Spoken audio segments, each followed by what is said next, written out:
Never ignore strange sounds in your home, especially if they happen more than once. Did you know that hearing unexplained noises like knocking, whispering, or footsteps can be signs of spiritual presence?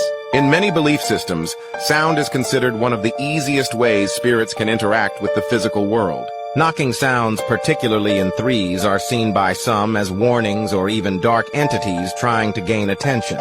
Others report hearing footsteps in empty halls or voices that vanish when investigated. These aren't always signs of a haunted house, but they can indicate shifts in energy. Some say it's a spirit trying to make contact. Others believe it's the house amplifying emotional energy. If you notice these sounds when you're emotionally vulnerable or going through stress, don't brush it off.